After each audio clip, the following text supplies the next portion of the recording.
మీ business ఏదైనా మీ ఊర్లో promotion చేయాలంటే అది సుమన్ టీవీతోనే సాధ్యం. ఇప్పుడే సంప్రదించండి. వీర మహిళలు ప్రతి డివిజన్లో కూడా దాదాపు డివిజన్కు 10-15 మంది వచ్చి దాదాపు వందలాది మంది కూడా ఈరోజు జనసేన పవన్ కళ్యాణ్ గారి నాయకత్వాన్ని బలపరిచి పవన్ కళ్యాణ్ గారి విధి విధానాలను తీసుకొని అమలు చేయాలని, ఆయన ఏ ఆశయాలతో అయితే రాజకీయాల్లోకి వచ్చారో అది నెరవేరాలని వీర మహిళలు ఈరోజు వచ్చిన స్పందనే దానికి నిదర్శనం అనేసి కూడా తెలిసి వస్తూ ఉంది. ఈరోజు ఒక మహిళలు కూడా ఇంటి నుంచి బయటకు వచ్చి జనసేన పార్టీకి మద్దతు ఇచ్చి ఇటు తెలుగుదేశం, అటు బీజేపీ, జనసేన 3 పార్టీలు మంచి ఒక అనుభవశాలి, ఒక దేశంలో ప్రపంచంలో పోటీపడి అగ్రస్థానంలో నడుపుతున్న మోదీజీ గారి సహకారం తీసుకొని ఇవన్నిటిని కూడా పవన్ కళ్యాణ్ గారు ఒకటి చేసి ఈరోజు ఆంధ్ర రాష్ట్రాన్ని ఈ 5 సంవత్సరాల కాలంలో ఈ రాక్షస పాలనలో అతలాకుతలమైంది.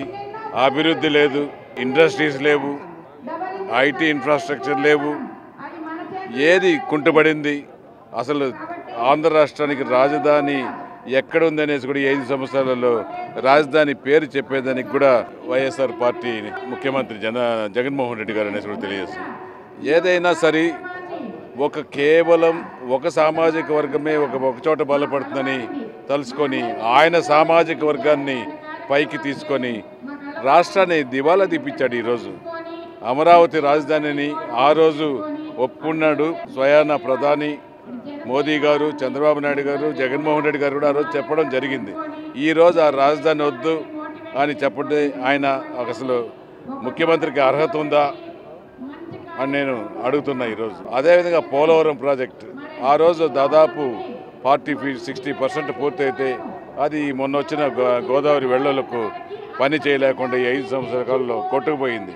ఇలా చెప్పుకొని పోతా ఉంటే ఆంధ్ర రాష్ట్రం అధోగతి పాలైంది.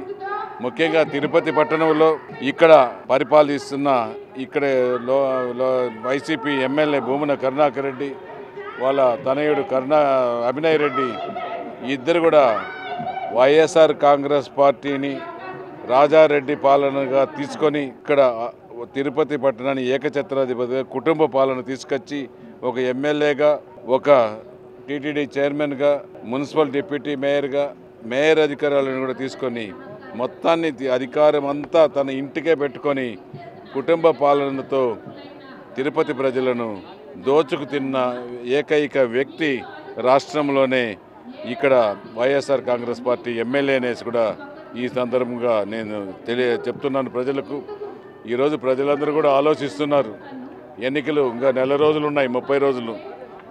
ఈ దుర్మార్గపు పాలన రాష్ట్రంలో ముఖ్యంగా తిరుపతిలో ఈ రాక్షస పాలన ఇక్కడున్న జరుగుతున్న అవకతవకలు, గంజాయి వ్యాపారం, డ్రగ్స్ వ్యాపారాలు, ఒక టీడీఆర్ బాండ్లు, భూ కుంభకోణాలు, గొడవలు, డబ్బులు ఇవ్వలేదంటే చేయలేదనుకుంటే దారులంతా తవ్వేసి దారులు కూడా లేకుండా చేసిన దుర్మార్గపు పాలన తిరుపతి పట్టణంలో జరుగుతూ ఉంది.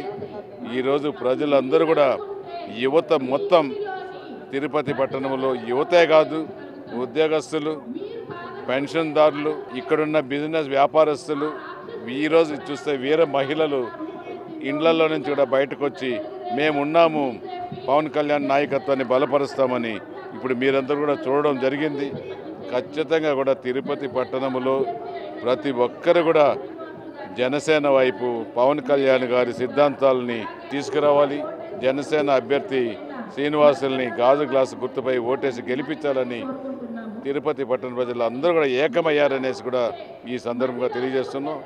అందరూ కూడా తెలుగుదేశం, బీజేపీ, జనసేన ముగ్గురు కూడా 3 పార్టీలు కూడా కలిసి వైసీపీ పార్టీలో ఉన్న నాయకులందరూ కూడా ఖాళీ అవుతాయి, డిపాజిట్లు కూడా గల్లంతైనాయి.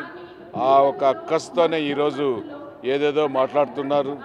ఆఖరికి వాళ్ళు చేసిన అవకతవకలు, టీడీఆర్ బాండ్లు కూడా ప్రభుత్వమే రద్దు చేయించింది. దానికి సమాధానం ఈ ఎమ్మెల్యే గారే చెప్పాలి. ఈ భవన కార్మికులు కోల్పోయిన ఇండ్ల జాగాకు ఆయన ఇంట్లో నుంచి కట్టిస్తాడా, లేదా తినింది కక్కిచ్చి ఇప్పించే బాధ్యత కూడా మేము తీసుకుంటాం.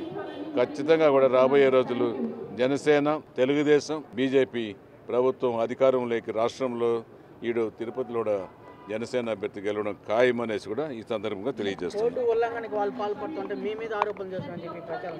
కోర్టు ఉల్లంఘన వాళ్ళు పాల్పడుతుంటే మీ మీద ఆరోపణ చేస్తున్నారు. చెప్పచ్చు, అది రమ్మను, ఎదురుగా రమ్మను. నేను ఇప్పుడు ఇన్ని ఆరోపణలు చేశా, నేను నిరూపిస్తా. మా పైన ఏదైనా ఒక ఆరోపణ ఉందా చెప్పనండి.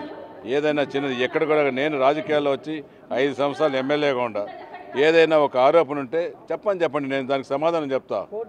యూనివర్సిటీలో కోడ్ ఉల్లంఘించారు, కోడ్ వాళ్ళు ఉల్లంఘించారని మేము కంప్లైంట్ చేసానికి పోయినాము.